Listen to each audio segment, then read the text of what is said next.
service de l'information de CJSO 101.7 présente La Tribune avec Sylvain Rochon. Bonjour, mesdames, messieurs, bienvenue à la Tribune, décrétée aujourd'hui, quelques jours après la Journée internationale des droits des femmes, la Tribune des femmes. À ma table ce midi, au restaurant La Bouffe-Tifaille, où vous êtes les bienvenus, 6 femmes engagées de la région. Je vous les présente en commençant par notre invitée qui vient de plus loin. Madame Potvin, elle occupe des fonctions particulièrement importantes, j'en suis convaincu, particulièrement prenantes aussi, présidente directrice générale du Centre intégré de santé et de services sociaux de la Montérégie-Est. Louise Potvin, bon midi, merci beaucoup d'être là. Il y a 2 mairesses qui sont des nôtres, dont la seule à posséder ce titre dans la MRC de Pierre de Sorel, la mairesse d'Yamaska, Diane de Tenancourt. Bonjour, Madame de Tenancourt. N'oubliez pas, prenez le microphone chacune quand ce sera votre tour pour qu'on vous entende bien. L'autre femme a exercé ses fonctions qui nous a fait la joie d'accepter notre invitation. C'est la mairesse de Contrecœur, Maude Allaire. Bonjour, Maude, vous allez bien? Très bien. Dans sa MRC à elle, qui est Marguerite Diouville, elle n'est pas, Diane, je ne vais pas vous faire de peine, mais elle n'est pas la seule mairesse. Elles sont 2 sur 6 maires. Avec nous, à la tribune, une autre élue, pas au municipal, celle-là, mais à la tête de l'un de nos grands syndicats nationaux, la CSQ, la Centrale des syndicats du Québec, Sonia Etier. Bon midi, Sonia Etier. Bon midi. Elles évoluent enfin dans le monde de l'économie traditionnelle et sociale aussi, dirigeant les destinées du Centre local de développement et de la Société d'aide à la collectivité de Pierre de Sorel, Josée Plamondon, directrice du CLD, et Sylvie Pouliot, directrice de la SADC. Bonjour, mesdames. Alors, dites-moi d'abord, comment vous avez reçu, là, chacune d'entre vous, cette invitation post-Journée internationale des droits des femmes, animée de quel sentiment le 8 mars? Qu'est-ce que ça veut dire pour vous? Je pense que je vais faire la circulation. Je vais commencer par Maude, si vous voulez prendre le micro, Maude. Alors, quel sentiment la Journée internationale des femmes fait ressurgir écoute, chez vous? Sylvain, je pense que c'est même au-delà de cette journée, mais cette journée, c'est vraiment important de souligner tout ce que la femme est allée chercher en droit depuis plusieurs années. Il ne faut jamais oublier ça. Il ne faut jamais oublier les femmes qui sont au Moyen-Orient et qui se battent pour avoir des droits et qui se battent pour plus des fois avoir de voile ou juste d'avoir la permission de conduire un auto. Donc moi, j'ai toujours ça dans la tête et en me disant que j'ai une place où ce que je peux prendre parole pour d'autres femmes, ben je me dis que je veux livrer un message et pas juste souhaiter bonne fête des femmes, et c'est pour ça que j'ai pris la peine d'écrire un texte sur l'importance de l'égalité homme-femme, de la parité sur certaines instances, mais sans oublier le genre homme ou femme selon les compétences aussi, parce qu'il faut avoir la part de tous pour créer une société intelligente, innovante et à l'image de la population mondiale qui est à 50% de femmes et de 50% d'hommes. Et je vais faire un petit peu de pouce sur ta remarque que tu m'as dit tantôt au niveau d'une femme à la MRC Pierre de Sorel et oui. 2 à la MRC Marguerite Douville. 1 sur 12 en Pierre de Sorel. J'aimerais dire qu'au Québec, nous sommes 18% uniquement de femmes mairesses.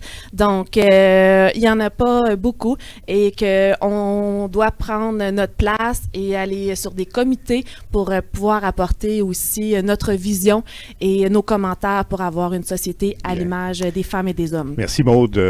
Josée Plamondon, le 8 mars, est-ce que ça veut dire quelque chose pour vous, Josée?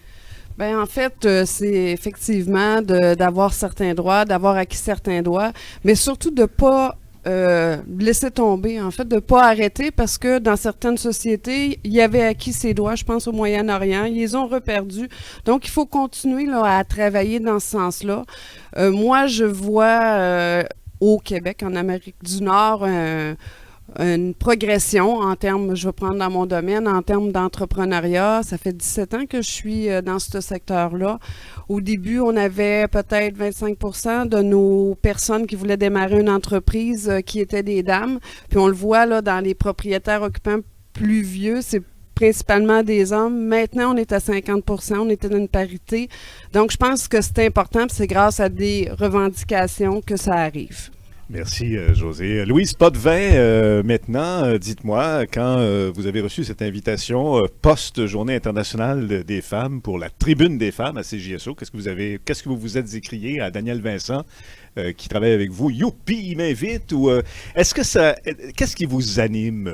Qu'est-ce que ça vous dit, vous, cette Journée internationale? Moi, j'ai choisi comme infirmière une profession qui est à 90% féminine. Alors, j'ai peut-être été un peu à distance du vécu d'autres femmes qui cherchent à faire leur place dans un monde du travail ou un monde professionnel où les hommes sont aussi présents. Alors, je me suis dit que la Journée des femmes se fête peut-être différemment dans un milieu où c'est une minorité masculine, mais en même temps, je me dis, il faut peut-être tirer profit de ça pour être d'une certaine façon des modèles et d'être inspirante pour d'autres femmes, d'autres jeunes femmes qui veulent prendre leur place, que ce soit dans des univers politiques qui soient différents, ou que ce soit ici dans notre belle province, mais néanmoins, c'est plus en essayant d'être en soi un modèle de rôle pour donner inspiration aux jeunes qui nous suivent. On sait que dans plusieurs des professions, les femmes deviennent de plus en plus présentes. Évidemment, l'univers dans lequel je travaille, il y a aussi des hommes qui se distinguent. Alors moi, je suis aussi de ce côté où oui, il y a des hommes en soins infirmiers qui se distinguent et qui peuvent avoir qui sont minorités des visibles, rôles, par ailleurs. qui sont des minorités visibles, mais qui sont aussi des personnes qui doivent avoir l'option d'accéder aussi à des postes de leadership et puis être à leur tour là, des inspirations. Merci, Louise. Évidemment, je salue ceux qui travaillent fort pour faire leur place, évidemment, dans des contextes plus difficiles. Merci, Mme Potvin. Sonia Etier, qu'est-ce que ça vous dit le 8 mars? Vous, je ne sais pas, je suis sûr que il y a une place dans votre vie personnelle et professionnelle pour la militance en faveur des droits des femmes. Ça me dit ça, là. Je crois Absolument, depuis très longtemps. Et puis, cette année, je pense que le 8 mars, c'est assez particulier parce que on a changé l'appellation. Hein. On ne dit plus la journée de la femme, mais bien la journée des droits des femmes. Et dans une centrale comme la Centrale des syndicats du Québec, où il y a quand même 78% de femmes, ça prend tout son sens parce que, on le sait, on représente des gens qui travaillent dans le secteur public, qui sont en éducation, en santé et services sociaux et qui tiennent tous ces systèmes-là à bout de bras. Alors, je pense que c'est vraiment important de le souligner, puis je trouve que pour moi, c'est un privilège d'être ici et de parler de l'importance des droits des femmes parce qu'on a souvent l'impression que les droits qu'on a obtenus comme femmes sont acquis. Mais c'est toujours à recommencer et c'est pour ça que à chaque année, c'est bien qu'on le souligne de nouveau. D'accord. Diane de Tenancourt, alors, la mairesse de la MRC de Pierre de Sorel, qu'est-ce que ça vous dit, la Journée internationale des droits des femmes? Bien, d'abord, il faut souligner les droits qui ont déjà été acquis. Tantôt, vous avez souligné d'emblée aussi que j'étais la seule mairesse, mais il y en a eu d'autres. Durant les 8 dernières années, il n'y en avait seulement qu'une, mais moi, il y a 7 municipalités sur 12 qui ont connu des mairesses à la MRC de Pierre de Sorel. Maria Libéré, Jeanne Salvaille, on va en oublier, c'est dangereux ce que je fais, Donc, Solange Cournoyer. Ben, il y a même...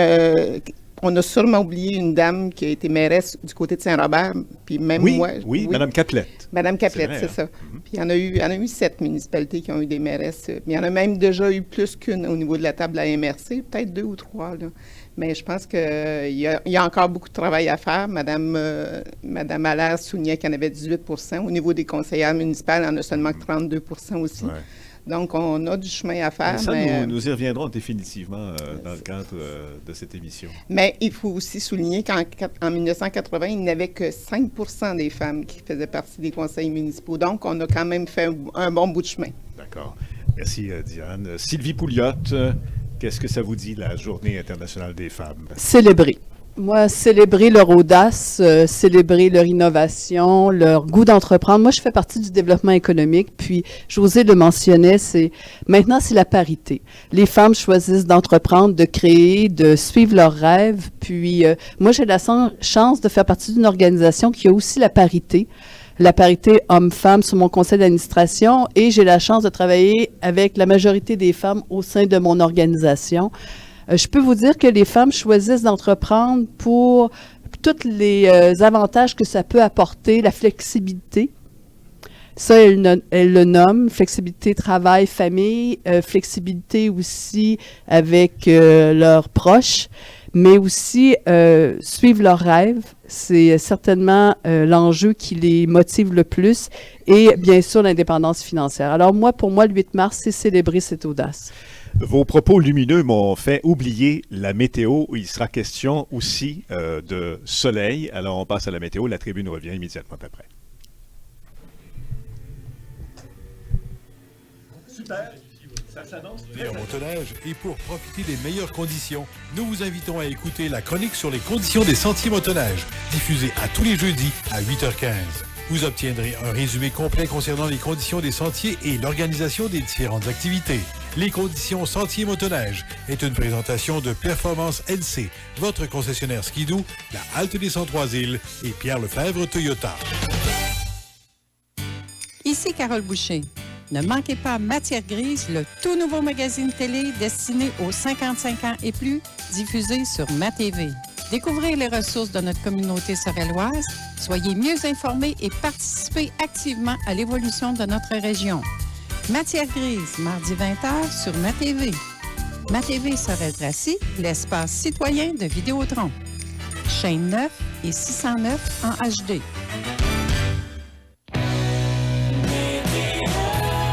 Généralement soleillé cet après-midi, c'est venteux. On prévoit un maximum de -1. Refroidissement éolien de -11 degrés. Ce soir et la nuit prochaine, le ciel sera dégagé, venteux, minimum de -7. Refroidissement éolien de -13 durant la nuit. 101.7 FM.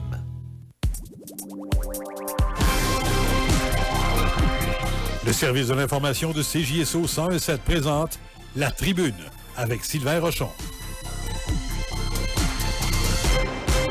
Tribune des femmes en direct du restaurant La Bouffe-Tifaille. Aujourd'hui, nous l'avons abordé, Diane de Tenancourt, seule parmi 12 hommes maires de cette MRC qui est la nôtre, la MRC de Pierre de Sorel, seule mairesse. Est-ce que ça vous préoccupe, Diane, et à quoi cela tient-il, croyez-vous? Je ne peux pas mettre le point sur pourquoi c'est comme ça, mais ce qu'on peut dire, c'est qu'il faut quand même respecter le choix des femmes. Si elles ne le désirent pas, mais je pense qu'on met des choses en vigueur. Il y a une politique, entre autres, qui est sortie hier pour la parité et l'égalité des femmes en politique, là.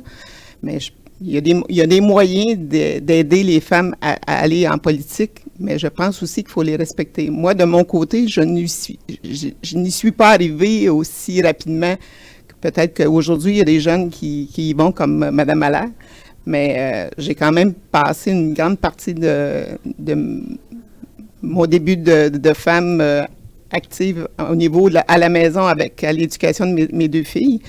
Et j'ai commencé à m'y intéresser en m'impliquant au niveau des comités. Et je pense que c'est là que la porte d'entrée pour arriver en politique, l'implication bénévole des femmes.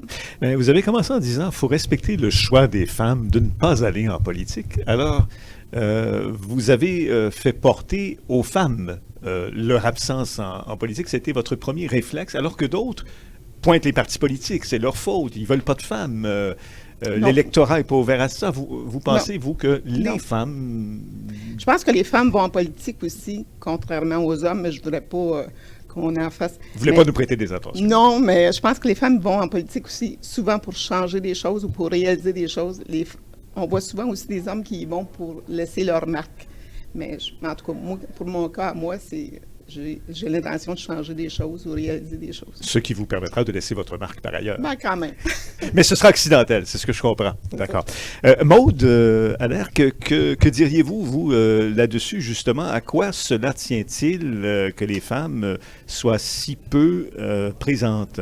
Parce que 18 %, c'est pas beaucoup, là, 18 % de femmes mairesses. Ce n'est pas beaucoup, 18 % de femmes mairesses, c'est même très peu. On est très loin de la parité. Il y a aussi, au niveau de l'Union des municipalités du Québec, un regroupement, un comité de femmes au niveau femmes et gouvernance. Donc, ils vont partir une campagne aussi avec un personnage de bande dessinée pour aller expliquer aussi la teneur de l'engagement qu'on prend quand on prend un rôle politique.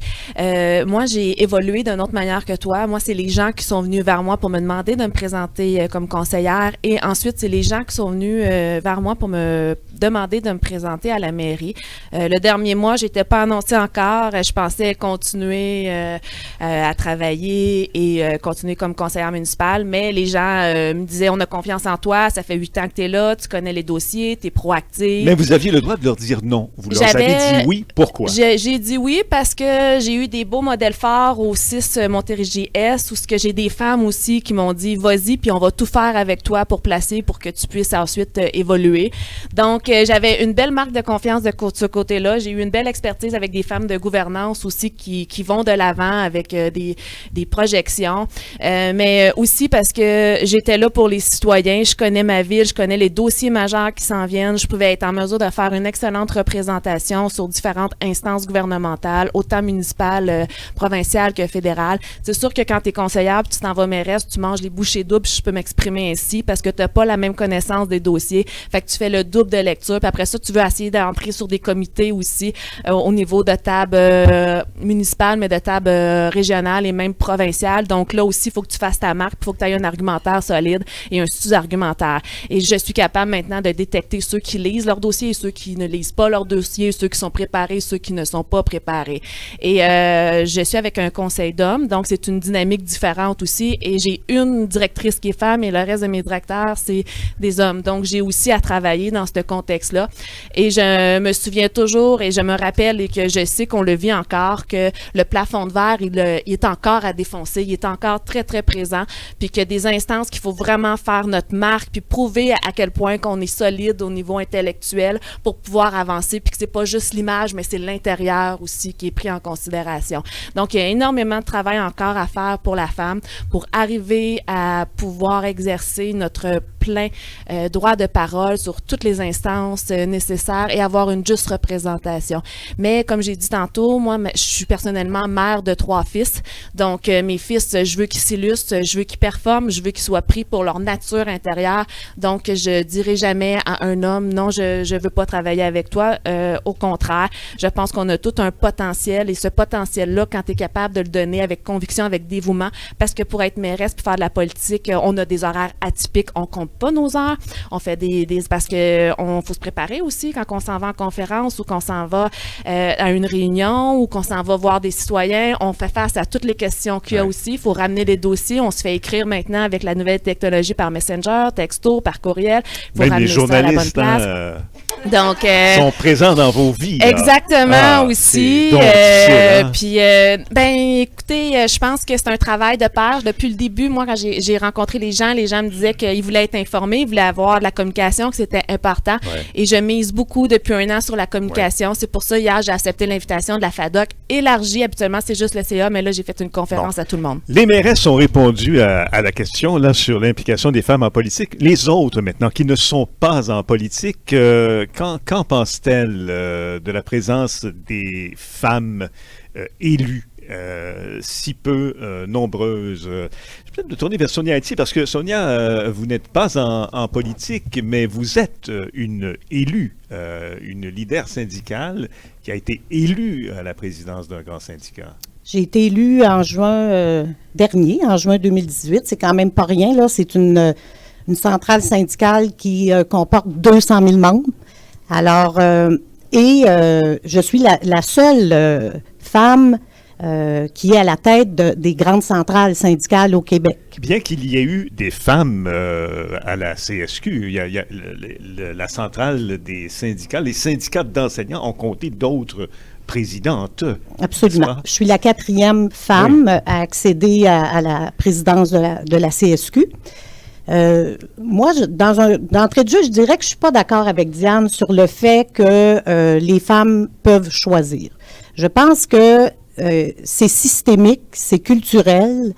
Et d'ailleurs, l'IRIS a fait une étude récemment pour expliquer la différence salariale pour un même emploi, une même profession entre les hommes et les femmes, parce que les femmes détiennent encore le rôle de s'occuper de la famille. Alors, je pense que comme c'est encore dans la culture, les femmes vont y penser avant de s'impliquer dans des fonctions qui nécessitent évidemment beaucoup d'heures, beaucoup de temps, beaucoup d'implications. Et je pense elles y penseront beaucoup plus longuement que les gars. Elles vont y penser plus longuement. Puis je peux vous parler de mon expérience personnelle parce que j'ai été présidente du syndicat de l'enseignement du Bas-Richelieu. On s'en souvient. Et oui. Et quand j'ai réfléchi, ben je suis certaine, j'ai fait un pas de recul, puis ça a pris du temps avant que je prenne ma décision parce que, comme beaucoup d'autres femmes, on se demande si on est à la hauteur de réaliser cette fonction-là. Donc... non, mais les hommes se posent cette question-là aussi.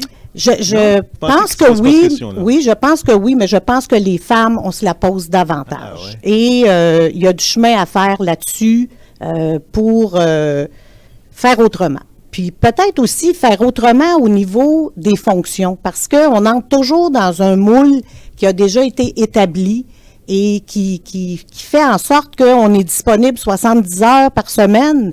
Et puis moi, je me dis que une femme plus jeune, comme par exemple avoir 3 enfants et occuper des fonctions si importantes, c'est difficile.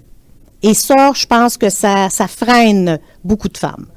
Louise... Je parle du pouce, s'il vous plaît. Oui. Dans le fond, la conciliation... Elle fait beaucoup de pouces, Maud, vous allez voir.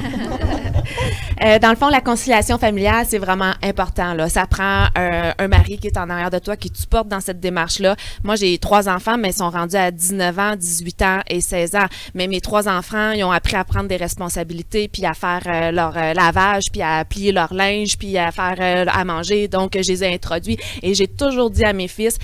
C'est pas vrai qu'une femme doit tout faire pour un homme, mais c'est pas vrai qu'un homme doit tout faire pour une femme. Donc, quand vous allez prendre possession avec une femme d'une maison, je m'attends à ce que vous soyez 50-50 dans les tâches ménagères. Et c'est peut-être... est-ce que vous comprenez un peu qu'est-ce que je veux dire? C'est que, oui, il faut prendre notre place, mais eux autres aussi, il faut pas que leur enlever des droits à certaines places ou qu'ils en font trop pour qu'est-ce que nous, on peut faire. Je pense que c'est assez une égalité, puis je pense que c'est vers ça qu'on travaille. D'accord. Louise Potvin, j'aimerais ça vous entendre là-dessus, la place des femmes en politique. Vous aviez un ministre très bien connu de la santé et des services sociaux. Maintenant, vous avez une femme à la tête de ce ministère. Avez-vous le sentiment que ça a changé quelque chose? Ben, moi, je pense que peu importe que ce soit une femme ou un homme, ou même dans notre position, dans le fond, c'est quoi la motivation qui nous a amenés à faire ce qu'on fait aujourd'hui? Et moi, je pense que la motivation, c'est ce qui nous anime au départ à avancer dans la vie, dans un chemin ou un autre. La deuxième chose, c'est quelles sont les habiletés qu'on a développées puis qui nous rendent plus à l'aise dans une sphère ou une autre.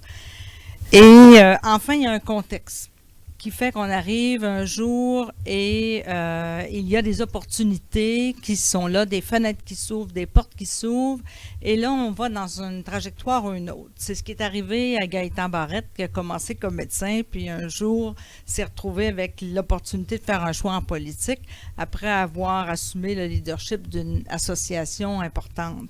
Pour Mme McCann, je pense pas qu'au moment où elle était directrice générale de CLSC, ou par la suite directrice générale d'un C3S, s'est dit, ben c'est sûr que pour moi, la suite des choses, c'est être ministre de la Santé. Alors, il s'est passé un contexte et il s'est passé des fenêtres, des portes qui se sont ouvertes. Il y a des concours de circonstances. Exactement. Hein, donc, finalement, moi, je peux pas, en tout cas, personnellement, je trouve que notre province, notre pays, certes, valorise l'avancement des femmes et des hommes.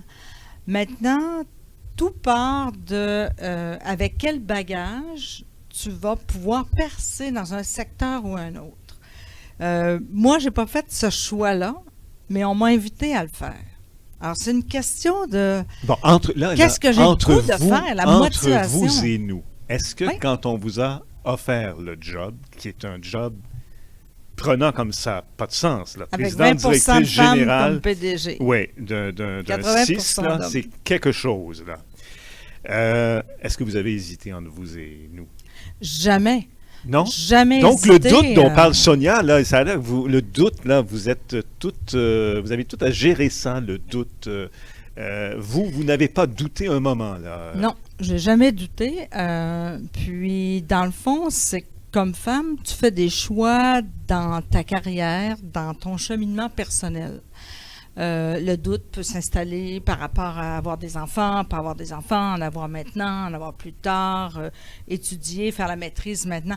Il y a toujours, à quelque part, des questions qu'on se pose.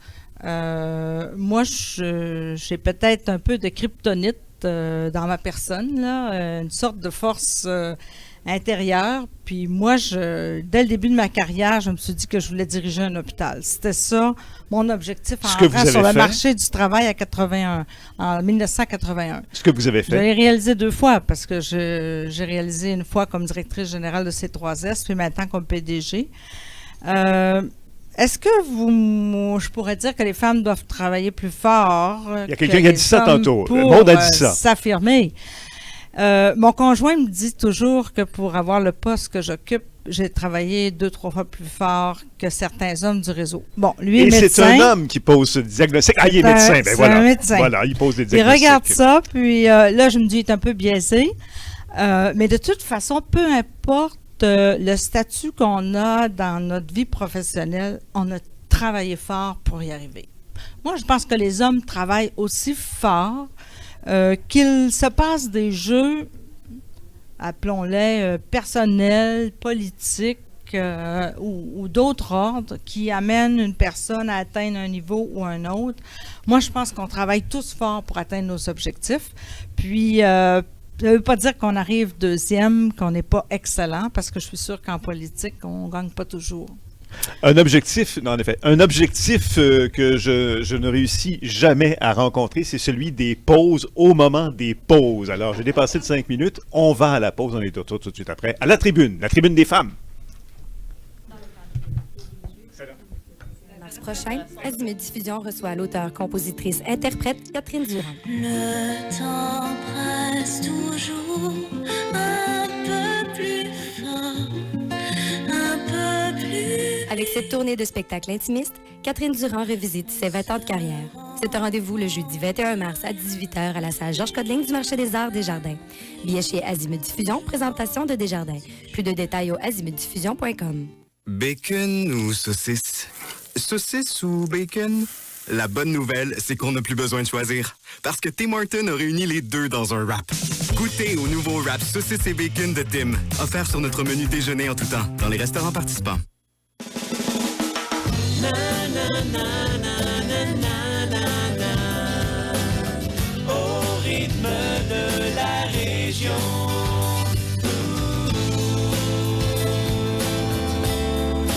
CJSO 101.7 FM. On va recommencer. Le service de l'information de CJSO 101.7 présente La Tribune avec Sylvain Rochon. Avez-vous peur quand je vous regarde comme ça, José? José, allez-vous m'en vouloir pour la vie? Si je répète ce que vous avez dit à microphone fermé, vous avez dit le cheveu gris a pas mal plus de crédibilité que le cheveu blond. C'est ce que vous avez dit? C'est ce que j'ai dit. Bon, ben, expliquez-vous maintenant. Ben, en fait, c'était un peu pour rejoindre le propos de Mme Allaire là, qui disait que fallait, puis de Mme Potvin, que les femmes doivent démontrer un peu plus leurs compétences, leur savoir que les hommes de façon générale. Là, on parle juste de façon générale, c'est pas toujours vrai, c'est pas dans tous les milieux, mais moi j'ai l'impression que ça arrive plus souvent qu'autrement, qu'on doit faire une plus grande démonstration dans nos propos que d'autres personnes, on va dire plus âgées ou de sexe masculin. D'accord. Je vais revenir sur votre question. Je suis d'accord que pour les femmes de s'impliquer en politique, c'est encore au niveau culturel. On n'a pas encore de facilité. Peut-être qu'il faudrait augmenter les facilités. On le fait au niveau conciliation, travail, famille. Je pense que ça, on y est arrivé assez bien.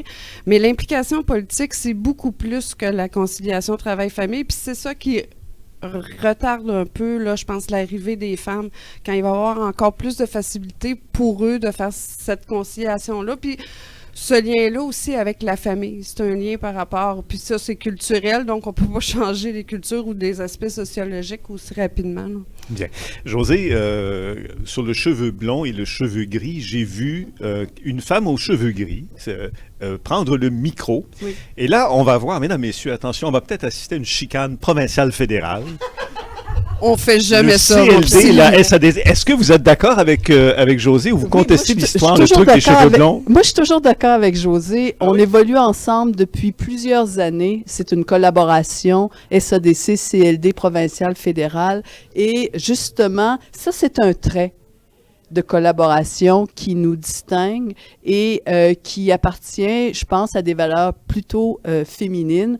Et je le constate aussi par rapport à l'entrepreneuriat. Les femmes sont de plus en plus présentes. Et moi, je pense que tantôt, le dernier plafond de verre va probablement être plus en politique. En économie, on voit les nouvelles femmes s'impliquer, prendre leur vie en main, réaliser leurs rêves, puis avoir le goût d'entreprendre. Et moi, je le constate depuis des années en entrepreneuriat.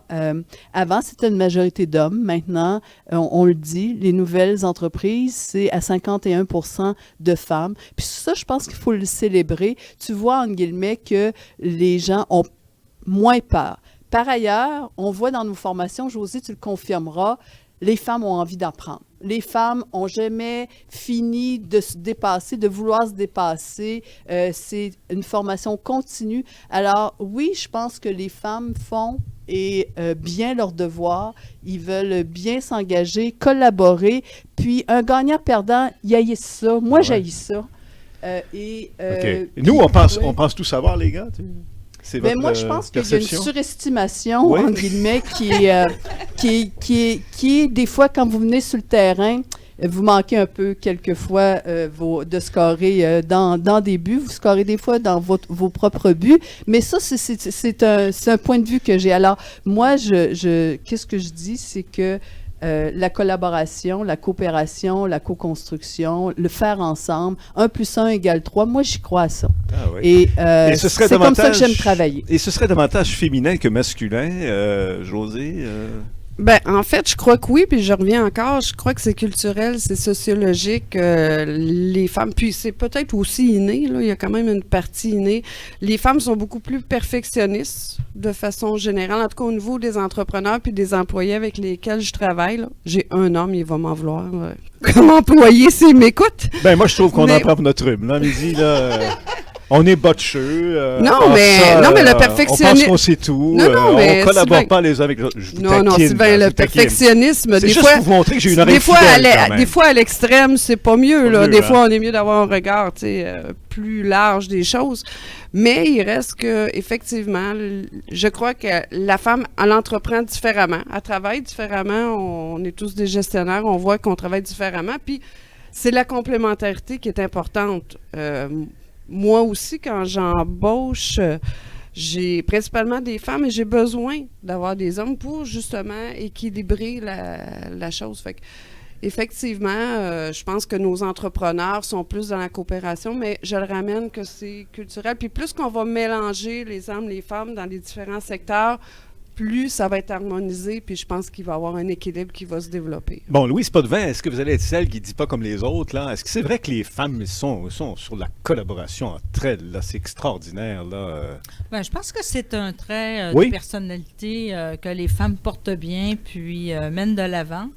Moi, une des choses que je vois, puis qui me fait beaucoup réfléchir sur les services qu'on doit développer pour favoriser l'avancement des femmes dans diverses sphères d'intervention. Je suis beaucoup confrontée dans l'établissement où je suis à tous les besoins que les jeunes femmes ont pour pouvoir continuer d'œuvrer dans ce qu'elles aiment faire. OK? Alors, c'est très large. On parlait tantôt conciliation travail-famille. Moi, je vous dis que j'en vois des femmes qui ont des responsabilités importantes. Puis, à un moment donné, la journée a 24 heures, mais les femmes sont beaucoup confrontées à ça. Puis, ça traduit aussi là où notre société est rendue, peut-être plus individualiste, mais peut-être plus éclatée aussi. Et quand il y a l'éclatement des familles, puis les familles sont de moins en moins nombreuses, bien, il y a beaucoup de responsabilités qui incombent aux femmes. Et arrive l'équation difficile de faire des choix. Arrive l'équation très difficile. Alors moi, si j'ai réussi à me rendre où je suis, je dois beaucoup à une autre femme, qui se trouve être ma sœur, qui m'a beaucoup aidé et apporté le support pour faire en sorte que ma propre fille, le matin, puisse prendre l'autobus au même endroit à chaque matin pour aller à l'école et qu'il y ait quelqu'un qui puisse aller la chercher le soir à 16h quand moi, j'avais des rencontres. Fait qu'encore là, je le dois à la personne qui m'a aidée à la maison. Donc, je suis très sensible à ça. Puis maintenant, je vois aussi comment les femmes sont sollicitées par les besoins de leurs parents. Donc là, j'ai une autre sorte de conciliation travail-famille auquel je dois répondre comme organisation pour permettre de garder ces personnes-là dans l'environnement puis leur permettre d'avancer. Mais j'entends aussi leur réserve parfois lorsqu'elles voient l'hypothèse de responsabilité plus exigeante au plan des heures de la journée ou du week-end, et comment elles doivent évidemment faire l'équation puis se garder en équilibre dans tout ça, là, parce que c'est le point d'équilibre qu'il faut chercher. D'accord. Diane de Tonnancourt... moi, je voulais revenir sur ce que Mme Pouliot-Sylvie a dit tantôt. La couleur du cheveu? Ou, non, pas là-dessus. La collaboration? Non, du fait que le dernier plafond de verre qui sera défoncé, ça sera celui de la politique. Pourtant, la politique, moi, je pense qu'elle a quelque chose de très féminin. C'est du partenariat en politique qu'il faut faire. Il y a de l'organisation, il y a de la planification. Et je pense que ça, c'est des choses que les femmes ont acquises. Donc, je pense que, oui. Alors, la politique, elle serait faite pour les femmes, d'après vous? La politique idéale, hein, dans un monde idéal. Oui, moi, je pense qu'il y a de l'avenir pour les femmes en politique, en tout cas. Bien. Moi, contrairement à Mme Allaire, moi, je n'ai pas été sollicitée, j'y suis allée. Je me suis présentée moi-même. J'avais déjà 12 ans de vie comme conseillère municipale d'Acquise. Là, j'ai décidé de faire le saut. D'accord. Pour que CJSO ait de l'avenir, nous allons faire une pause publicitaire, puis à la bonne heure, à part ça, de retour immédiatement après pour la Tribune des femmes. Le secteur du transport, de la logistique et du commerce international, la formation continue du Cégep de Sorel-Tracy vous invite à une rencontre d'information le mardi 19 mars à 18h30 à son campus de Varennes. Il sera question du programme d'AEC, logistique de transport et distribution internationale. Cette formation d'une durée de 11 mois à temps complet 2 jours s'adresse aux adultes. Visitez cégepst.qc.ca/AEC. La météo est une présentation d'Entretien Robert. Vous êtes épuisé et vous n'avez simplement plus le temps pour les corvées? Offrez-vous un service professionnel d'entretien ménager discret, fiable et impeccable. Entretien Robert, 517-1127 ou visitez notre site web entretienrobert.com. Généralement ensoleillé cet après-midi, c'est venteux. On prévoit un maximum de -1. Refroidissement éolien de -11 degrés. Ce soir et la nuit prochaine, le ciel sera dégagé, venteux, minimum de -7. Refroidissement éolien de -13 durant la nuit. 101.7 FM.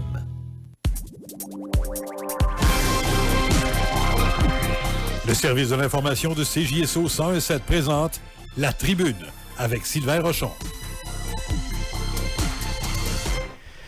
Bon, alors nous avons regretté qu'il y ait peu de femmes en politique ici dans la MRC de Pierre de Sorel. C'est pas troublant, c'est en tout cas préoccupant, là. Une seule mairesse sur 12 maires. On a 2 députés masculins. Je pense que Hélène Zakaïb a été la première députée femme de la circonscription de Richelieu. Hein. Bon, c'est vrai, il y a ce portrait, mais si on regarde plus largement les choses, moi, ce que je constate, c'est qu'en revanche, notre cégep est dirigé par une femme. Notre commission scolaire est dirigée par une femme. Nos organisations de développement économique, vous en êtes la preuve vivante ici, Sylvie et Josée, sont dirigées par des femmes. Notre régie de diffusion culturelle est dirigée par une femme. Il y a donc ici beaucoup de femmes au poste de commande. Est-ce que ça fait contrepoids à leur présence très rare au poste électif? Qu'en pensez-vous? Et d'autre part, vous êtes en politique, Maude et Diane. Est-ce qu'on peut changer tant de choses que ça en politique? Est-ce qu'il n'est pas encore plus possible de changer le monde à des postes de direction au sein d'organisations importantes et qui ne sont pas des postes électifs? Je ne sais pas qui a le goût de... Alors, Sylvie Pouliot. Oui. C'est vrai que dans notre milieu de développement, moi, j'ai l'impression d'avoir beaucoup plus de marge de manœuvre pour manœuvrer dans le développement de notre collectivité. Je regarde mon réseau, on est 264 au Canada, à peu près 60 au Québec, et c'est la majorité des femmes qui sont aux commandes du développement de la collectivité. Mais voyez-vous, deux mots qui vont pas nécessairement ensemble, développement, où on aurait l'impression qu'on va pour la croissance, la richesse, mais qui veut plutôt dire développer tout son savoir-faire, sa collectivité dans toute sa diversité et pas juste dans un secteur. Alors, je le disais tantôt, en économie, on voit de plus en plus des femmes à la tête d'entreprises. On le constate, nous, dans notre région. On le voit aussi dans nos organisations. Et plus il va y avoir ces modèles-là, plus ça va donner aux jeunes femmes le goût d'aller vers ces postes-là. Est-ce que vous pensez que ça fait contrepoids à leur présence très rare au poste électif, la présence des femmes? Moi, je pense, je crois encore que c'est le dernier plafond de verre, la pointe de l'iceberg qu'on voit, mais je crois que l'iceberg, dans sa base et même dans ses postes intermédiaires et de haut dirigeants, on est présent. Par ailleurs, je regarde, présentement, on développe beaucoup toute la partie numérique et robotique de nos écoles, nos commissions scolaires, et je vois encore des comportements genrés que j'appelle, où les sciences et la robotique numérique n'est pas toujours très attirée pour les filles, mais plutôt attirée par les garçons. Alors, on a encore beaucoup de travail à faire, malgré tout, pour justement continuer à dire que c'est des potentialités, c'est des potentiels qu'on développe, c'est pas des genres, en fait. Bien. Maud Dallaire, c'est venu vous chercher, là. C'est venu me chercher un petit peu parce que j'ai rencontré des femmes qui sont venues me rencontrer pour... on a eu une élection partielle qui aurait aimé se présenter aussi. Mais qu'est-ce qui retient ces femmes-là? C'est vraiment la conciliation famille et c'est vraiment les horaires atypiques aussi. Parce que moi, je peux commencer une journée à 6 heures du matin, mais la finir à 11 heures puis avoir 5 réunions aussi à travers ça. Fait que ça me prend de la lecture aussi pour être préparée aussi. Puis j'ai des rencontres autant le soir que aussi avec le communautaire, mais aussi avec des instances politiques autres que municipales. Donc, il faut vraiment être disponible. Puis, quand on dit qu'on le fait avec dévouement puis conviction, c'est parce qu'on veut représenter nos gens comme il faut. Puis, quand on fait une campagne électorale, c'est justement pour aller rencontrer les gens sur le terrain. Puis, ça dépend comment tu le fais. Mais moi, je l'ai fait sur le terrain pour aller rencontrer les gens, à l'écoute des gens, récolter qu'est-ce qui marchait pas dans chacun de mes districts. Je suis revenue, j'ai demandé à tous mes conseillers de me dire qu'est-ce qu'ils ont entendu. On a fait un tableau de gestion, un tableau de bord et je fonctionne avec ce tableau de gestion-là et ce tableau de bord-là. Donc, oui, en politique, on fait une différence et oui, on est là pour réaliser les projets puis les besoins de nos citoyens. Puis oui, quand il y a des organismes qui viennent nous rencontrer aussi pour avoir notre appui puis qu'on puisse parler en leur voix, bien, c'est à nous après ça à monter plus haut à certaines instances, autant à la MRC qu'autant sur des tables comme l'UMQ ou la CMM pour les faire entendre, ces groupes-là. D'accord, mais je retiens que ce qui peut peut-être rebuter les femmes à l'égard de la politique, ce sont les conditions de travail en politique. Alors, il faudrait d'abord engager Sonia Etier, elle vous brasserait ça, ces conditions de travail-là. Louise Potvin, vous m'avez fait un signe de la main. Je vais vous poser une question épouvantable, Louise. Écoutez bien. Là, il faut s'assurer d'abord... posé auparavant. Il faut s'assurer que la ministre n'écoute pas. C'est ce que j'ai envie de vous demander. J'ai envie de vous demander, pensez-vous que vous avez plus les moyens, vous, comme présidente directrice générale de Centre intégré de santé et de services sociaux, de changer quelque chose concrètement que la ministre? Mais c'est bien que vous me posiez la question parce que c'est la réponse que j'avais prévu vous donner. Ah oui, vous y allez là-dessus? J'ai une approche assez centriste par rapport à cette question-là. Parce que je me dis que, puis je répète souvent ça aux cadres, aux médecins, la victoire, c'est rarement l'affaire d'une seule personne.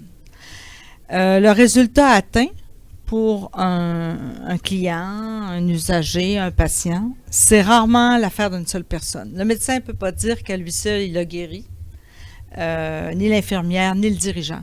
Donc, pour moi... Mais le politicien aime ça dire c'est grâce à lui. Il y a des exceptions, mais ceux-là, ils sont plus là. Mais moi, j'ai aucun problème avec ça. Puis moi, comme PDG, j'ai aucun problème à dire qu'un résultat atteint ou un succès, c'est grâce à un de mes dirigeants ou une des personnes sur le terrain. Faut pas voir... si on voit la victoire comme étant une source de pouvoir et puis... ça veut dire qu'on est plus individualiste, qu'on peut avoir une approche pour la collectivité puis avoir une approche de partenariat ou de travail d'équipe. Alors, moi, je pense que c'est important de permettre aux politiciens d'avoir des victoires parce que moi, j'ai pas choisi de faire la politique. J'ai pas choisi d'aller en politique, même si j'ai un agenda politique puis un agenda administratif, là, j'en conviens. Mais j'ai pas fait ce choix-là. Mais je reconnais que ceux qui ont fait le choix doivent aussi se développer puis avancer, puis permettre au Québec d'avancer parce qu'ils ont un rôle à jouer, un moment clé à l'Assemblée nationale que moi, je peux pas jouer. Par contre, quand j'ai la rondelle dans l'équipe, ben moi, il faut que je fasse avancer. Puis si c'est à mon tour de lancer au but, ben je lance, mais j'ai une passe. Fait que moi, je suis plus centriste par rapport à cette approche-là. J'ai besoin des politiciens. Vraisemblablement, je suis à la tête d'une organisation qui relève du gouvernement. Mais le gouvernement a besoin de moi. Les politiciens ont besoin de moi pour qu'en bout de piste, les citoyens aient des services puis qu'on utilise les ressources de façon consciencieuse et correcte. Fait que pour moi, je suis beaucoup plus au centre par rapport à ça. Puis je suis pas avaricieuse d'avoir le plus de buts parce que je pense que un grand hockeyeur a gagné beaucoup en faisant de nombreuses passes. Puis il s'appelait Wayne Gretzky. Alors moi, c'est votre idole, ça? Puis j'avais beaucoup d'admiration parce qu'il était toujours à la bonne place sur la patinoire, toujours à faire la bonne passe. Donc, voilà où je me situe. D'accord. Bon, mesdames, pour les dernières 5 minutes de cette émission qui a passé beaucoup trop vite, je vais vous donner à chacune une baguette magique qui va vous permettre de changer le monde. Qu'est-ce que vous changeriez avec votre baguette magique dans cette région? Que changeriez-vous particulièrement à la condition des femmes? Et je précise encore davantage, à quel malheur vécu par les femmes êtes-vous les plus sensibles? Sonia? Sonia Etier. Moi, là, la première des choses qui me vient en tête, c'est la pauvreté. La pauvreté. Puis on peut le mettre en lien avec, il y a 20 ans, on a un gouvernement qui était le Parti québécois qui avait mis en œuvre la politique familiale, qui a développé les réseaux éducatifs à la petite enfance, puis qui a permis à 80% de femmes monoparentales de sortir de la pauvreté. Alors ça, là, c'est un élément qui est très important. Permettre aux femmes d'avoir des outils, des services pour pouvoir intégrer le marché du travail, pour pouvoir s'y développer. Alors, pour moi, la pauvreté est la deuxième des choses que nous revendiquons en collectif, c'est salaire minimum à 15 $ de l'heure. On le sait, il y a 700 000 personnes au Québec qui gagnent moins que ça et qui aideraient beaucoup les femmes à sortir de la pauvreté, à aider leurs enfants à se développer. Alors, pour moi, là, ça, c'est ce qui me parle le plus. Parfait, excellent. Oui, il y a Josée Plamondon. En fait, moi, je vais dans le même sens, la pauvreté. Puis si je fais un parallèle homme-femme, moi, j'ai 2 enfants. J'ai une jeune fille, puis j'ai un jeune homme. Et je suis bien plus inquiète que ma jeune... Puis là, je vais faire un parallèle avec l'éducation aussi, parce que c'est important. Quand la pauvreté, il faut être en mesure aussi d'éduquer nos gens. Je pense que une jeune femme non éduquée c'est beaucoup plus difficile pour l'avenir qu'un jeune homme qui va pas être en mesure de trouver des emplois parce qu'il y a une iniquité avec les femmes. Donc, je dirais pauvreté et éducation pour ma part. Vous avez bien utilisé votre baguette magique. Diane de Tonnencourt, il nous reste à peine 3 minutes. Mais je pense que la pauvreté fait consensus. Moi aussi, la sécurité aussi des femmes, que ce soit à l'âge, au jeune âge, à l'âge adolescent ou au vieil âge. Je pense que la sécurité des femmes aussi, c'est un enjeu qu'il faut travailler. Sylvie Pouliot? Moi aussi, j'irais dans le même sens de la pauvreté. Puis, plus on va avoir des politiques et des atouts pour la flexibilité travail-famille, c'est la clé, justement, pour participer encore plus activement, puis qu'on partage la charge mentale des besoins de la famille, mais aussi des besoins de la vie économique. Maud Dallaire. Oui, je vais faire un lien avec la pénurie de main-d'œuvre qu'on vit au Québec présentement et que beaucoup de femmes aussi qui sont vulnérables, qui ont besoin aussi peut-être d'un support supplémentaire pour les aider à oser retourner aux études avec des programmes qui vont les aider aussi, s'ils sont monoparentales, à pouvoir subvenir à la famille. Donc, plus que ces jeunes femmes-là vont avoir les moyens et peut-être l'aide aussi pour bien les orienter dans un secteur où ce qu'on a besoin d'elles puis qu'ils vont faire la différence, on va pouvoir changer la communauté à cet effet et travailler tous ensemble à aider ces femmes-là à s'émanciper. Parce que pour moi, l'émancipation de la femme est très importante et il faut aider justement ces femmes-là peut-être à sortir d'un milieu de vie où il y a de la misogynie qui est encore présente. Merci Maude. Louise Potvin, vous êtes la dernière à prendre la baguette magique. Vous avez 30 secondes pour faire de la magie. Moi, je suis un peu biaisée par toute l'évaluation des déterminants de la santé. Puis, effectivement, la pauvreté ou ne pas avoir accès à un revenu ou une formation qui nous permet d'aller plus loin, sur lequel on peut tabler, constitue un frein important. Et puis, même si même si je peux comprendre que ma fille a peut-être grandi dans un environnement privilégié, la première chose que je lui ai dit, parce que je l'ai entendu très, très tôt, peu importe ce que tu choisiras de faire, je vais t'aider à atteindre ce but, mais dis-toi qu'il faut que tu envisages qu'un jour, tu sois, toi, un chef de famille, que tu doives subvenir à des personnes autour de toi, et que tu seras la personne sur qui les gens devront compter. Wow! Merci beaucoup, Louise Potvin. C'est un merci que je vous adresse à toutes et tous. Ça a été extrêmement intéressant, cette émission-là. Alors, Louise Potvin, Josée Plamondon, Maud Dallaire, Sonia Etier, Diane de Tonnencourt et Sylvie Potvin, merci d'avoir accepté notre invitation. Mesdames, Messieurs, à mardi prochain pour une autre édition de La Tribune. Joignez-vous au groupe de voyage.